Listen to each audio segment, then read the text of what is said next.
Hello students, let's start with the Allingham diagram. See, H.J.T. Allingham was the scientist and he was the one who has used for the first time graphical representation of Gibbs diagram, right?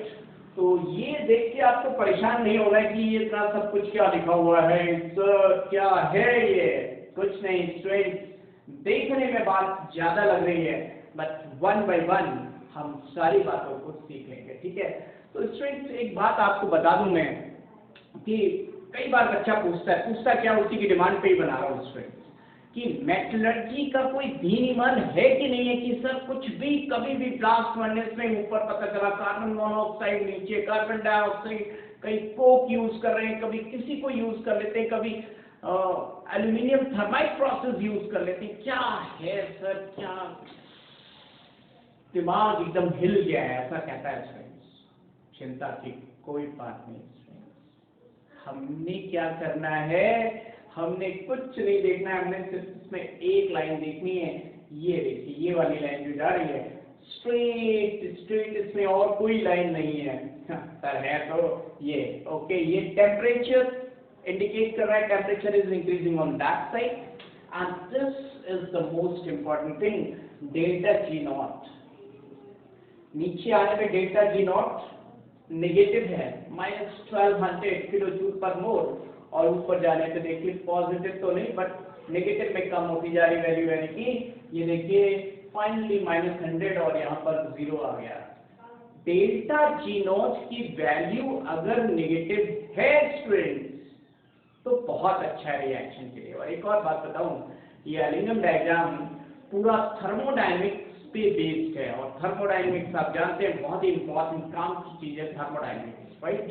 तो students अगर delta G की negative जितनी, delta G not की value जितनी ज्यादा negative हो, उस bond formation के लिए बहुत अच्छा है। कौन सा bond sir? Let me tell you, this bond I am talking about MX plus O2 gas gets M2OX. Now see friends, this metal can be either liquid or solid or gas. This can be anything, but M2OX metal oxide must be solid. ये solid ही होगा friends. This is solid. This is going to be solid. और देख रहे हैं आप M plus O2 gives M2OX. Bond formation की बात की हमने, तो ये बॉन्ड फॉर्मेशन के लिए ये देखिए, ये हमेशा एक मोल ही यूज होगा स्टूडेंट्स। ये तो थर्मोडायनेमिक्स या आप कह सकते हैं एलिंगम डायग्राम की एक शर्त है कि ऑक्सीजन का एक ही मोल यूज करेंगे, राइट। मैंने जितनी भी चीजें लिखी हुई that is for 1 mole of oxygen, delta G kilo joule per mole for 1 mole of oxygen, क्योंकि एनसीईआरटी यही कहती है और स्टैंडर्ड्स भी यही कहते हैं। सर कुछ समझ में नहीं आ रहा, ओके स्टूडेंट्स मैं बताता हूँ। जब बॉन्ड बनता है तो एनर्जी रिलीज होती है, जब बॉन्ड बनता है तो एनर्जी रिलीज होती है। दैट मीन्स इस रिएक्शन के लिए एनर्जी रिलीज हुई होगी, that means this process is exothermic. यहाँ पर डेल्टा एच नेगेटिव है स्टूडेंट्स, क्या है? नेगेटिव। लेकिन एक बात देखिए, ये ऑक्सीजन गैस है और ये सॉलिड में चेंज होगी, यानी कि आजादी खत्म हो रही है। इधर हो सकता है ये सॉलिड हो सकता है ये लिक्विड हो सकता है ये गैस हो, हमें नहीं पता मेटल क्या है, बट ऑक्सीजन गैस है और दोनों मिलके सॉलिडिफाई हो रहे, दैट मीन्स आजादी खत्म हो रही है। आजादी, और आजादी का खत्म होना अच्छी बात नहीं है। इसको अगर मैं मैथमेटिकली बताऊं स्टूडेंट्स तो देखिए, हम जाते हैं delta G is equal to delta H minus T delta S, और हम कह रहे हैं कि डेल्टा एच इस प्रोसेस के लिए क्या आ रहा है? डेल्टा एच आ रहा है नेगेटिव, आ रहा है नेगेटिव। सर क्या हर केस में आ रहा है? सिर्फ एक केस छोड़ दो student, C+O2 gives carbon monoxide, इसके बारे में भी डिटेल बताऊंगा। सिर्फ ये लाइन नीचे जा रही है, उसके अलावा हर लाइन ऊपर जा रही, हर लाइन जूम जूम रॉकेट की तरह नहीं जा रही तो एरोप्लेन की तरह जा रही। देखिए एरोप्लेन की तरह ऊपर जा रही है और एकदम जूम रॉकेट की तरह, इन सबका मतलब समझाऊंगा स्टूडेंट्स। लेकिन आप देखिए डेल्टा एच नेगेटिव आ रहा है, दैट मीन्स ये इक्वेशन हो गई delta G is equal to delta H plus T delta H.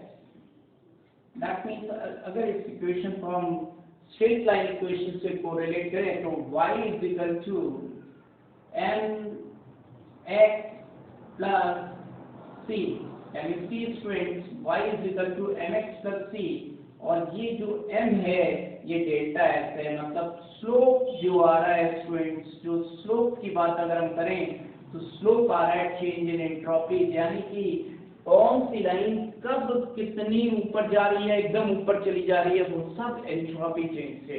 इसका मतलब जहां जहां पे लाइन में ये एकदम रॉकेट की तरह उछाल आया है, सेंसेक्स में जैसे उछाल आता है वैसे रॉकेट में उछाल आया है कि यहाँ पर कोई ना कोई फेज ट्रांजिशन हुई, या तो सॉलिड चीज लिक्विड में चेंज हुई है या लिक्विड गैस। सारी बातें सही है सर आपकी, सब कुछ आप जो बता रहे हो हम मान ले रहे हैं स्टूडेंट्स, लेकिन कुछ भी हमारे अभी तक समझ में नहीं है, ऐसा कैसे समझें। ओके स्टूडेंट्स, देखिए एक बात समझ लीजिए, या तो बॉन्ड बनता है या बॉन्ड टूटता है, बॉन्ड बनता भी है बॉन्ड टूटता भी है। चलिए इसमें सिर्फ एक को हम सेलेक्ट कर लें, किसी एक को, C+O2। देखते हैं C+O2 की लाइन स्लिपिंग लाइन यानी कि हॉरिजॉन्टल लाइन यानी कि सीधी लाइन क्यों जा रही है C+O2। ये मैं पहले रब कर देता हूँ जिससे कि हम फोकस कर पाए कार्बन पे, C+O2, राइट स्टूडेंट्स। तो हम करते हैं रब, इस सब को कर देते हैं रब, और हम सिर्फ फोकस करने जा रहे हैं कि कार्बन की लाइन स्ट्रेट क्यों जा रही है। हमारा फोकस इस समय सिर्फ एक बात पे है कि कार्बन की लाइन स्ट्रेट जा रही है, बाकी लाइनें स्ट्रेट क्यों नहीं जा रही हैं, पहले हम समझते हैं स्टूडेंट्स।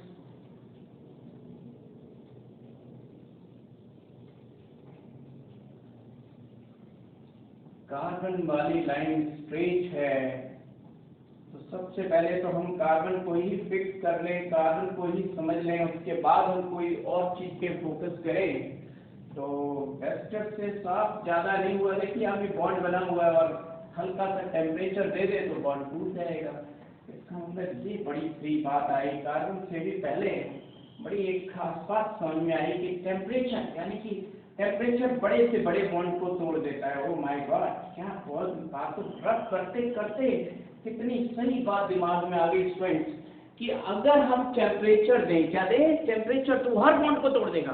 थ्योरेटिकली बात देखिए, हर रिएक्शन जैसे जैसे टेम्परेचर बढ़ रहा है उसका ग्राफ देखिए, स्लोप ऊपर जा रहा है ऊपर जा रहा है, मतलब उसकी डेल्टा डिमांड या मैग्नीशियम को ले ले, जैसे आप हीट दे रहे हो टेम्परेचर बढ़ रहा है, ये स्लोप देखिए ऊपर जा रहा है, graph graph graph graph graph ऊपर जा रहा है। इसका मतलब एक वक्त आएगा जब बहुत ज्यादा टेम्परेचर दे देंगे तो ये लाइन कहीं ना कहीं आगे जाके जीरो के ऊपर आ जाएगी, यानी कि डेल्टा जी पॉजिटिव आ जाएगा। क्या आप मेरी बात समझ पा रहे हैं? नहीं समझ पा रहे हैं, इसको छोड़ो, इसकी तो बहुत एफिनिटी ऑफ है। इसको देखिए, सिल्वर, सिल्वर तो यहीं पर है, silver plus O2 gives Ag2O।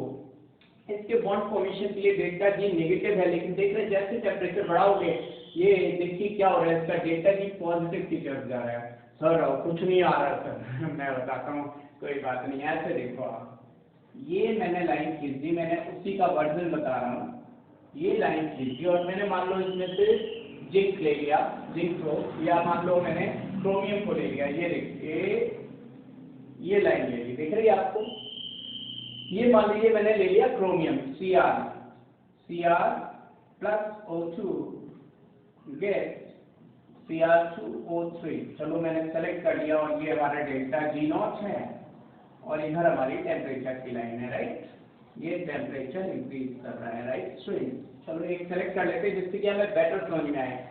जो यहाँ पर एरिया है, ये एरिया, ये एरिया में अगर बताऊँ आपको, इस पूरे एरिया में डेल्टा जी की वैल्यू नेगेटिव है। पूरा ये मान लो एरिया ए है, यहाँ पर डेल्टा जी की वैल्यू नेगेटिव है, और this area is suppose B, this area is B area, यहाँ पे डेल्टा जी की वैल्यू पॉजिटिव है। पॉजिटिव है का मतलब हमें बहुत क्लियरली समझ में आ रहा है कि इस एरिया में Cr2O3 बना हुआ है, Cr2O3 सेफ है, Cr2O3 बनने के लिए डेल्टा G की वैल्यू नेगेटिव है यहाँ पर, दैट मीन्स Cr2O3 बनेगा और Cr2O3 बनने की पॉसिबिलिटी है। और अगर ऊपर के एरिया की बात करें तो वहां पे वैल्यू पॉजिटिव आ गई, दैट मीन्स Cr2O3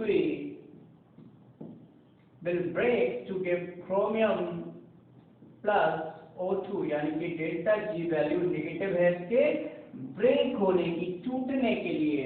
इसका मतलब यहाँ पे बनने के लिए नेगेटिव है, यानी कि यहाँ का बनना फॉर्मेशन फीजिबल है, यहाँ पर Cr2O3 फॉर्मेशन फीजिबल है, formation is feasible,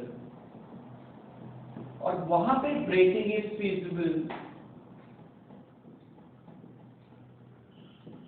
breaking is feasible. इसका मतलब हम इसको उल्टा भी बोल सकते हैं, that means in this area breaking is not feasible. Cr2O3 bond breaking, Cr2O3 bond breaking is not possible, is not possible। और ऐसे हम वहां पे लिख सकते हैं कि Cr2O3 bond formation is not possible in this area। Cr2O3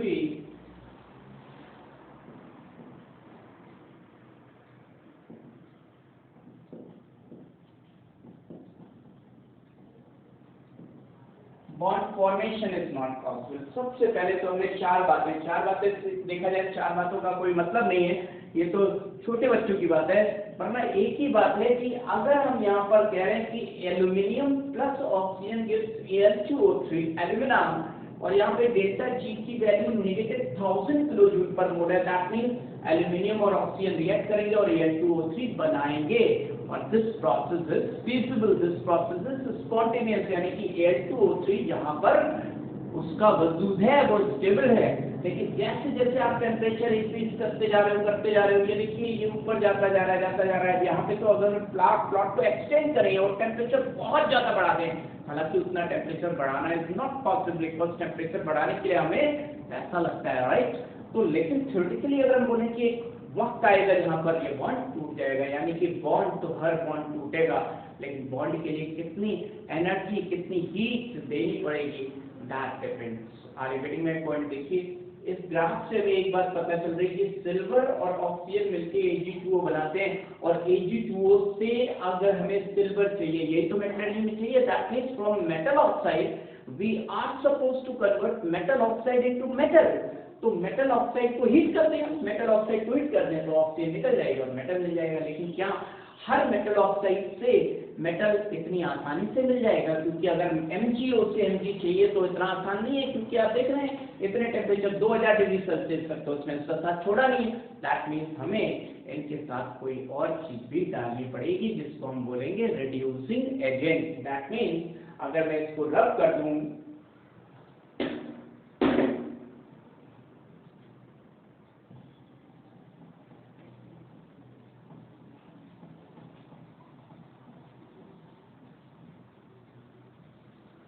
तो हमारा मेन मकसद जो है मेटलर्जी का स्टूडेंट्स, और जरूरी नहीं सिर्फ मेटलर्जी का ही क्वेश्चन है, लेकिन मैं धीरे धीरे बताता हूँ, मेन मकसद जो मेटलर्जी का है उसमें हमारा जो कोई भी मेटल ऑक्साइड है उससे हमें मेटल चाहिए। मेटल ऑक्साइड कहाँ से आया? हम सभी जानते हैं मेटल ऑक्साइड कहाँ से आया। फॉर एग्जाम्पल हमारे पास अगर कैलामाइन है, कैलामाइन कैसा होता है वो बता देता हूँ, पहले ये रब कर देता हूँ। फॉर एग्जाम्पल हमारे पास मान लीजिए कैलामाइन है, ZnCO3 जिंक कार्बोनेट कैलामाइन, और हमने इस चीज को हीट कर दिया, we got ZnO plus CO2। आपका तो कोई दिक्कत नहीं है, हमने रोस्टिंग कर दी। स्मेल्टिंग प्रोसेस का भी प्रोसेस इसी में आएगा, smelting, right? Are you getting my point? तो हमने इसको हीट कर दिया, ZnO मिल गया। अब हमारा टारगेट क्या है कि how to convert ZnO into Zn। That means our target is to convert ZnO plus something over here into, वो चीज कन्वर्ट हो जाए मेटल ऑक्साइड में और ये हमें मिल जाए zinc. Are you getting my point? अब यहाँ पे हमें कोक यूज करना है या फिर हमें कार्बन मोनोऑक्साइड यूज करना है, हमें क्या यूज करना है, that depends, and these are known as reducing agent, reducing agent, हमें कोई रिड्यूसिंग एजेंट चीज यूज करनी है जो कि इसके ऑक्सीजन को ले जाए। आप देखते हैं कि क्या चीज हम यूज कर सकते हैं स्टूडेंट्स, कार्बन यूज करेंगे या कार्बन मोनोऑक्साइड यूज करेंगे। ये सब बातें तभी आपको पता लगेगी जब ये ग्राफ आपको समझ में आएगा, if you are able to understand. Now see students, मैं फोकस कर रहा था carbon plus O2 CO2, carbon plus O2 carbon monoxide and CO plus O2 CO2। ये तीन चीजें आपको समझ में आ गई तो आपको ब्लास्ट फर्नेस समझ में आ जाएगा, आपको स्मेल्टिंग का फंडा समझ में आ जाएगा, आपको रिड्यूसिंग एजेंट का रिडक्शन रिडॉक्स सब कुछ समझ में आ जाएगा। नाउ लेट्स सी, फोकस करते हैं स्टूडेंट्स। पहले मैं ये रब कर देता हूँ तो हमारी बात समझ में आएगी स्टूडेंट्स, हम क्या आपसे कहना चाह रहे हैं वो सारी बातें आपके दिमाग में फीड हो जाएंगी। नाउ सी स्टूडेंट्स, इन तीनों को पहले समझ लेते हैं। C plus O2 gives CO2. Now see, this is solid, this is gas, and that is also gas. Now see friends, 1 mole of gas destroys 1 mole of gas will get, that means over here delta S change in entropy is 0. So that's why you got a straight line. पूरे graph में एक ही straight line है, that C plus O2 gives CO2. आओ carbon monoxide को देखते हैं students. Twice of, this was the first thing. Now second thing, twice of carbon plus O2 gives twice of CO. See friends, this is solid, this is 1 mole of gas, and here you got 2 moles of gas.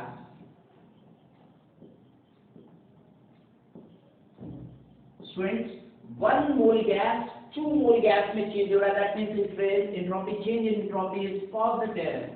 This is the only one reaction जहाँ पे entropy increase हो रही है, बाकी सब cases में decrease हो रही है, तो बाकी सबका स्लोप पॉजिटिव जा रहा है, सबका स्लोप पॉजिटिव जा रहा है। सिर्फ इकलौती रिएक्शन है twice of C plus O2 gives twice of CO। याद रखिएगा, जब कहीं पे आग लगती है तो लोग आग से ज्यादा नहीं जलते हैं, जलते हैं कार्बन, मरते ज्यादा आग से नहीं है, मरते हैं ज्यादा कार्बन मोनोऑक्साइड से, दम घुट जाता है, बहुत हाई टेम्परेचर होता है। ये इसका बनना देखिए 710 डिग्री सेल्सियस पे स्टार्ट होता है, 710 डिग्री सेल्सियस, यानी कि कभी बहुत तेज आग लग जाए, यानी कि इतना टेम्परेचर अचीव हो जाए तो सारी की सारी कार्बन डाइऑक्साइड कार्बन मोनोऑक्साइड में चेंज होने लगती है, और कोक जलता है, लकड़ी जलती है, सारी चीजें which we see around us are carbon, यानी कि कार्बन मोनोऑक्साइड प्रोड्यूस होती है। तो कार्बन मोनोऑक्साइड क्यों प्रोड्यूस हो रही है स्टूडेंट्स? हाई टेम्परेचर पे। अब हाई टेम्परेचर का क्या रोल है वो भी बताता हूँ।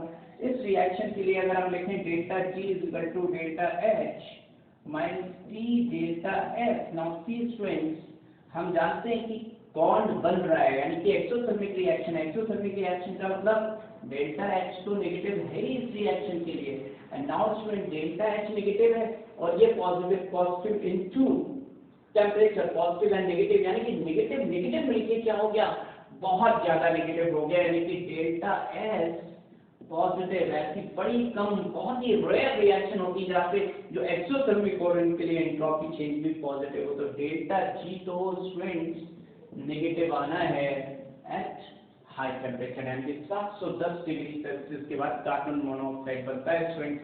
इसलिए ब्लास्ट फर्नेस में आप देखते हैं कि नीचे 2000 डिग्री सेल्सियस होता है, फिर 1000, 1200, 1500 और ऊपर जाके कितना हो जाता है 500 डिग्री सेल्सियस के आसपास टेम्परेचर रहता है। तो वहाँ कार्बन मोनोऑक्साइड, देखिए कार्बन मोनोऑक्साइड क्या करती है, कार्बन मोनोऑक्साइड प्रोड्यूस हो रही है हाई टेम्परेचर पे।